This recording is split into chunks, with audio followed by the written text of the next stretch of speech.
Hi, I'm Kevin, And I'm Amanda. and we are serving up All that jam.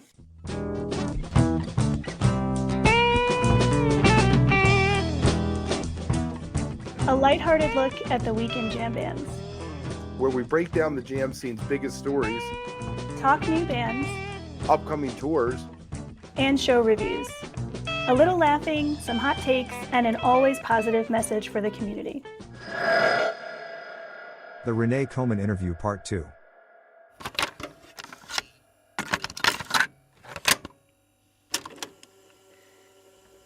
So you all have a bunch of, live recordings that you've put out over the years.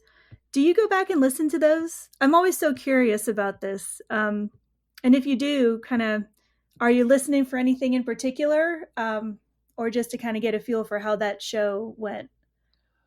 We do have like cassette archives of certain periods, like those Buffett shows. We have tons and tons and tons of that lineup playing that same material, that we were currently doing at that time. It's hard for me to go back and have the patience to listen to any of that.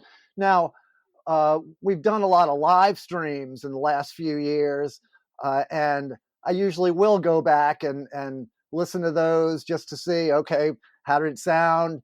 And it's very interesting when you play a show and you have one experience as the person on stage, and then you go back and you view it from the point of view of an audience member. Your perception on stage is not the most important one. I mean, it's essential to you for doing your job, but that's not really the thing. The thing is, what does the audience experience? And I've learned a lot just in the last few years about that, because you can on stage be having a terrible time and thinking, this is awful, this is garbage, what we're doing right here, I'm embarrassed. Not that I think that much, but I'm saying you can have that experience, and then you go watch it from, like the live stream, watch it, listen to it, and you go, this is really compelling. Like the thing that was bothering me I let him in on secret. Stage is actually engaging. It's interesting. And I have this same thing as a podcaster, so I was talking about, I have my own Troubled Men podcast that I've been doing since like 2018. We do one a week, so I only have 270 episodes up. They say 90% of podcasts don't make it past 6 episodes or something.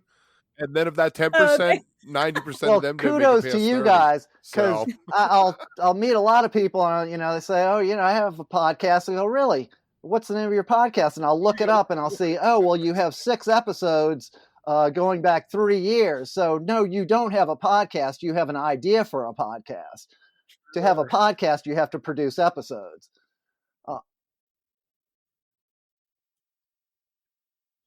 Right? I'm going to be plucked from obscurity and right. Yeah. Now, everybody likes the idea of having a podcast until you have to do all the work. And really, most people don't have as much to talk about as they think they do. They see somebody who speaks well and has a lot of opinions, and they think, oh, I could do that.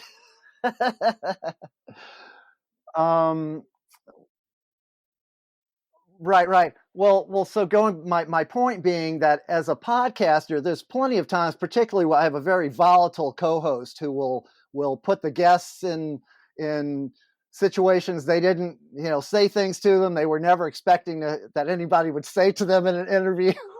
He'll say things to me that the guest would never expect another co-host would say. And I can be very uncomfortable in the moment, because I'm doing 10 things. I'm doing everything in our podcast while they're going on live. But then I'll listen back as a producer, and even as uncomfortable as I am as a host, I'll go, ooh, that's really good though. I'm going to keep that in, because I don't care about that guy that I was when I was doing the podcast. All I care about is, what is this overall product gonna do? same thing for recording. There's plenty of recordings that, like, for instance, the Johnny Thunder's record, "So Alone," is I wanted to blow his brains out. First solo he record. Came out with that's a record he recorded under album. dire circumstances. He was in withdrawal in London. He's miserable. The weather's bad. He's drinking too much. He's not in good shape. It's a great record. The fact that he was uncomfortable when that was happening doesn't matter. Once the recording is done.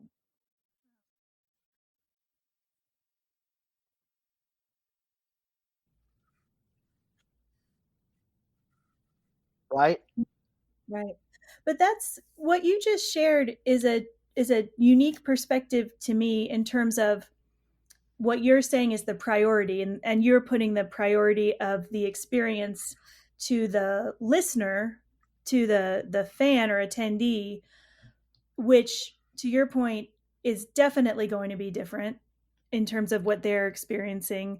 And it really makes me think about also, Kevin, I think we've talked to some people as well about this same topic, and how, we kind of say everyone that's in the audience, they don't know what you had planned or what you had hoped to do or thought you were going to do or whatnot, like any other kind of event. And how hard it must be to try to separate those two things, yourself from the work. Has that gotten easier over time, or is that something that you kind of have to consciously keep in your head? I think that I have to consciously remind myself of that. Now I know it now. I know it in a to a certainty, where I didn't really used to understand that as clearly. But I can be reactive just like anybody else.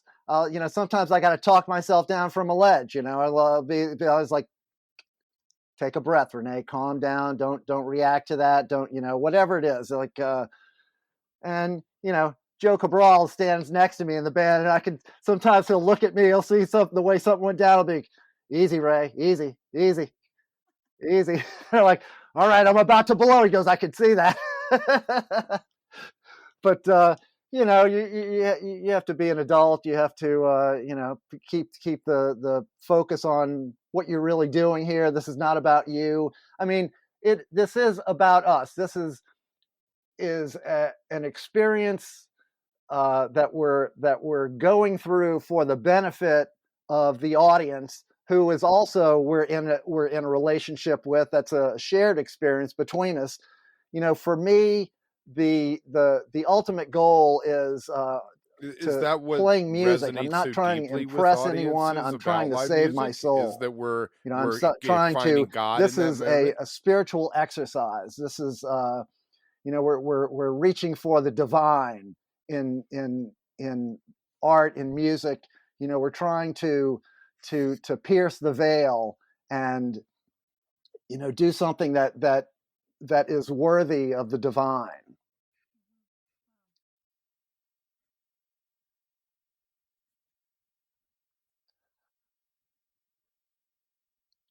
I really think that it is. I think that the audience, whether they can put it in those words, that's what they're experiencing with you. And when they see a band attaining this kind of transcendent state, and that you're all in rapport together through the music, the whole crowd gets carried along with it. And then when a band is feeling the whole crowd getting carried along with that transcendence, that's how you have these.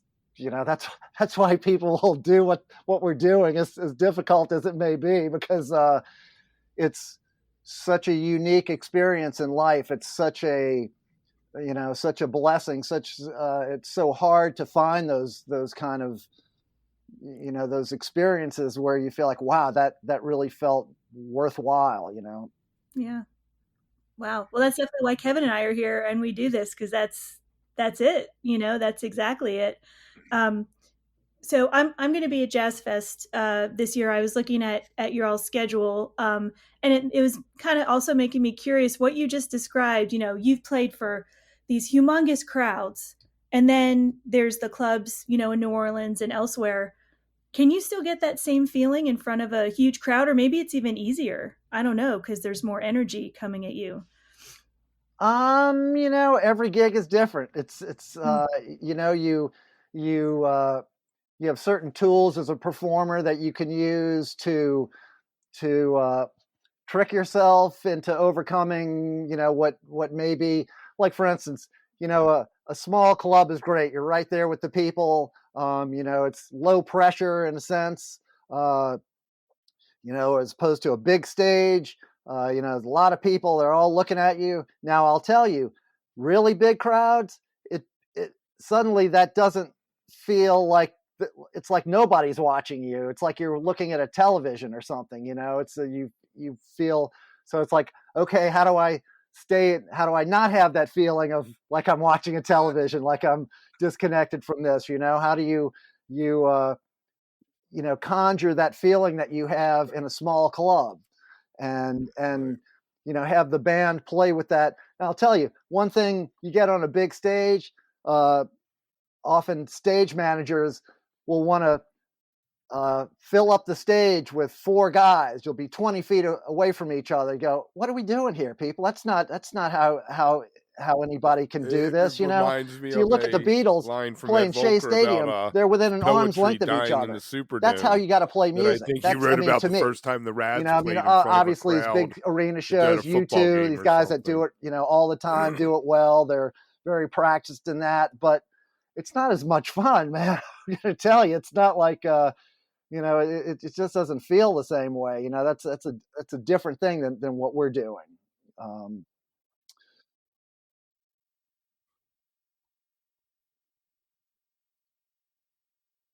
Yeah.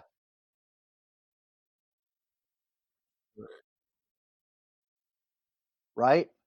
No, it's definitely a challenge. Now, I will tell you, one of the most difficult places, the situations, and well, on the a other friend of hand, mine too, was you're like, in so this you the like other drinking day. She's Budweiser like, there, huh?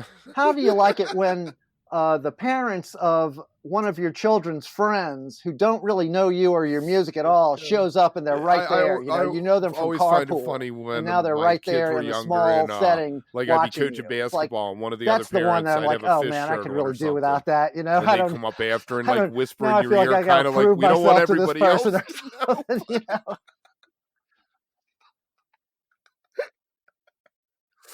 Oh, it's so fantastic. So let me ask you about Yeah. Ed. It's these You're in worlds something called colliding. Trio It can be Mollusk, I tricky. believe is what he's calling it Oh, now. yeah.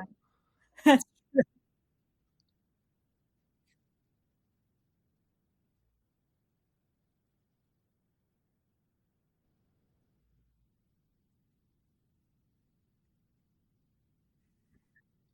Seriously, though, that's true. Right. Very true, Kev.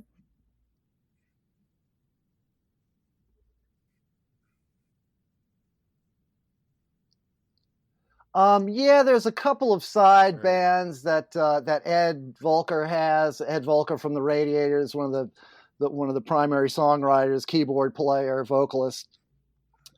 So he has the Trio Mollusk, which is just him, Joe Cabral on saxophone, and the percussionist. And so that was what played Michael this past Skinkus, weekend, right? was Isn't Trio that it? Mollusk plus 2. So it's Camille Baudouin, guitar player At one from time he had the Jolly House. Radiators, I and remember me on Jolly bass. House taping them years and years ago. So then we also have another group, which is basically Ed backed by the Iguanas plus a percussionist. And we've played Jazz Fest with him with that group, and that's called like Reyes Delagardis or something, like the Lizard Kings. Michael Skinkus is the percussionist on all these gigs, yes. Right. Right. Well, Ed is a fascinating character, and man, I love playing with Ed. Go ahead. Oh, me too. Me too. Even as late as this weekend, Joe Cabral's going, gave me his number. You just got to call up Ed and tell him, he wanted me I'm to coming call to pick him you right up. then I and have 2 record it bottles right of then. great wine, And I we're called going to do and a he didn't podcast. answer, so I I texted said, him. oh, I'm you like, force him "Text me into back, it, dude. basically Call me." kidnap I'm like, him. come on, let's figure So I something told out. Ed that But was it was what very Joe's strange. So suggestion he was. never He goes, responded. I guess he doesn't text. he didn't go, oh yeah, that sounds good.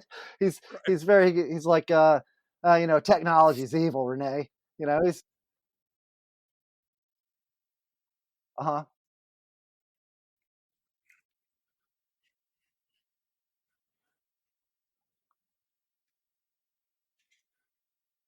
Playing with Ed.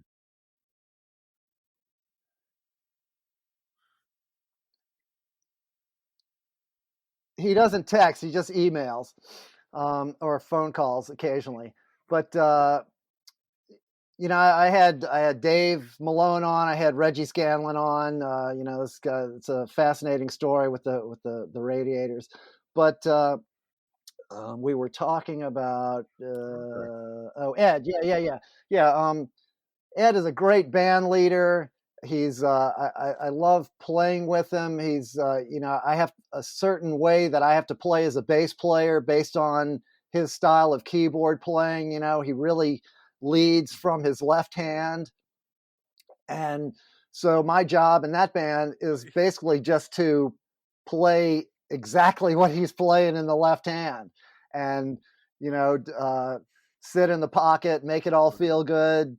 And but he has cool material. He has an interesting way of always rewriting the material. I mean, some of these songs I've played with him 4 and 5 times, and we've never done the same treatment twice. Like any notes I have from previous iterations of this song are worthless. Did he give you a pool of songs? He's not learn these, drawing or on is those it at just, all. hey, Even if it's I could throw out any of similar, 500 songs off the top of my other head. things are different, so I can't use those, any of that, my previous notes on that, the way we're going to play that tune. So yeah, it's always fun, and he doesn't get uptight about it. He's like, well, it's going to be what it's going to be, and everybody in the band is. Go ahead.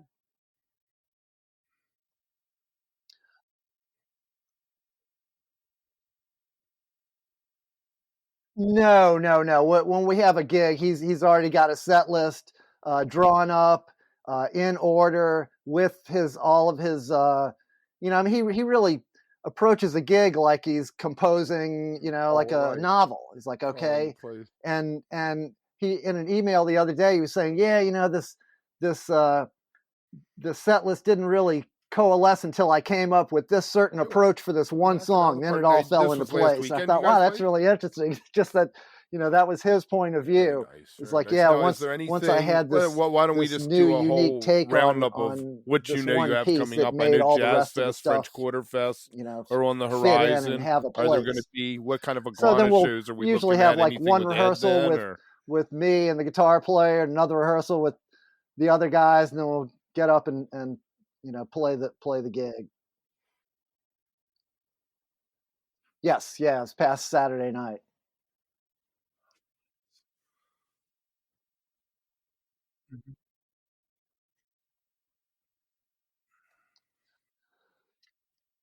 Yes. There's nothing with Ed on the books at the moment, but I will say that the next big thing is the Iguanas have a co-bill tour with Sonny Landreth, who's a great slide guitar player from Lafayette. He's played with a million people. And so we're going out starting March the 24th. No, excuse me. Starting March the 27th in Pittsburgh. And we're doing 2 weeks of dates all through the Midwest, ending up in Minneapolis at the Dakota. And those are all with the Iguanas. And Sonny is bringing his own trio out, and I'm sure we'll do have Sonny playing with the Iguanas some during those sets. But yeah, terrific line of dates. People can find those on iguanas.com. We'll have all those dates listed. And then we come back like a couple of days before French Quarter Fest, playing with the Iguanas at French Quarter Fest, playing with Loose Cattle. I am playing with Loose Cattle. I'm playing with John Mooney at French Quarter Fest. Great slide guitar player, devotee of, student of Son House, the great Son House.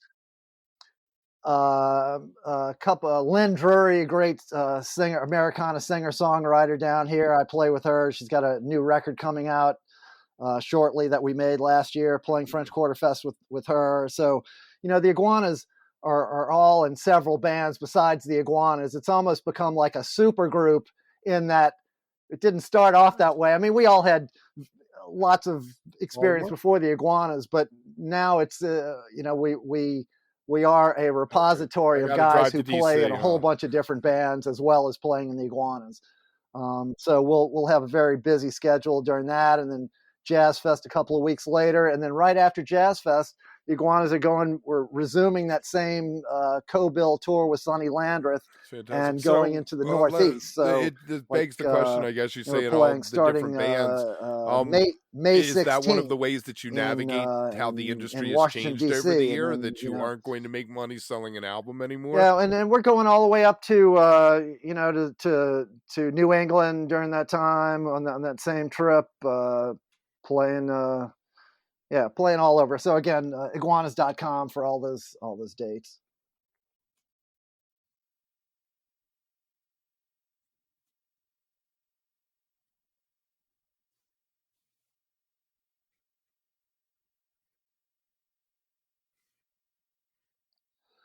Well, yeah, there's that, and also as a band, there's a certain arc of a band's career. You can only be ascendant once.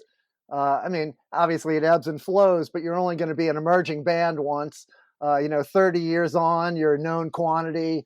The business has changed. Your crowd often ages. I mean, when the Iguanas were first making records, people made money making records. Even if you didn't sell a ton of records, if you were on a label, just the budget for the record would be like the budget that on the first few Iguanas records, like the budget for the engineer, just to pay the engineer who would sit there and press the button and move faders, was as much as the entire recording budget of most people's independent record deals now. So it's totally different. The music business has been completely demonetized in every way. Obviously all intellectual property has been demonetized in every way. You gotta roll with the punches. It's like that, or go get a job at Kinko's, and which obviously I'm not built for. So yeah, and it's nice. Now I'll tell you the interesting side benefit with this is, like, so Doug Garrison, the same drummer with the Iguanas that I started off in the Alex Chilton Trio in 1984, when we hired him after seeing him play with the Finest Newburn Trio at the Bill Eggleston photo opening of his commission of Graceland. So we're there in Memphis, and we go. Me and Alex, Alex was invited by Bill Eggleston, his good buddy, and father of color art photography, and we're listening. We're like, wow, listen to that trio. I said, listen to that drummer, Alex. He's great, man. He goes, yeah, he is good. I said, we should go talk to that guy on the break, and we did, and that's how we wound up hiring him in the first place. Anyway, so all these, what is this now? 40 years on, Doug Garrison and I have been playing together. We play in several other bands. Like, he's the drummer in Loose Cattle. We have another like straight cumbia chicha trio that we do some gigs with, Los Tremolo Kings here in New Orleans. As Doug and I play in these different bands together, I guess when we come back and play in the Iguanas, even if it's been like several weeks since we played an Iguanas gig, it doesn't sound like several weeks since Doug and I played together. It sounds, and even playing all these different sets of music with the same guys, it's almost like cross training, where you're using different muscles, but they're all going to work together for the whole.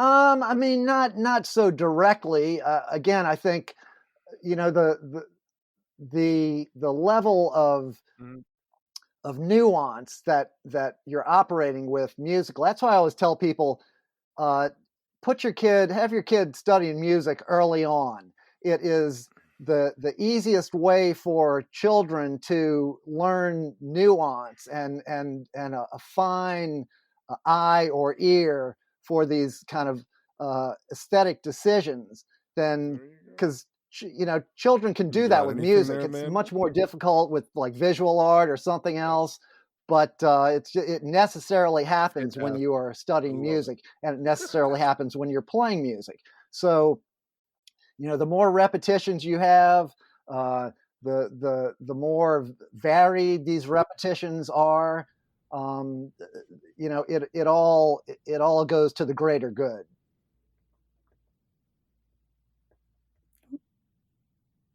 I just really enjoyed this. I appreciate you sharing so much. You've given me some things to think about, for sure. Cool. Yeah. Well, cool. Thank you all for having me on, and everybody check out the Troubled Men podcast as well. We got a lot of writers. It's very New Orleans centric, but we've had other people. Had Dave Alvin on. We the first 100 episodes were all in person because we like it like that. We're having cocktails, we're sitting, everybody behaves themselves because you're right there with the person. Then we did another 100 through Zencastr, like you're doing here. And when we started during the pandemic, well, obviously we couldn't meet, and so I've had Vicky Peterson on from the Bangles, a bunch of different people all around the country, but it's primarily New Orleans artists, musicians, misfits, weirdos. If you are enjoying All That Jam, please like and subscribe to our social media channels at All That Jam Pod on Twitter, Instagram, and Facebook, or visit our website, allthatjampod.com. Make sure to sign up for our email list and tune in every week for new episodes. Also, look for full interviews on our YouTube channel. And remember, stay beautiful, but don't stay underground too long.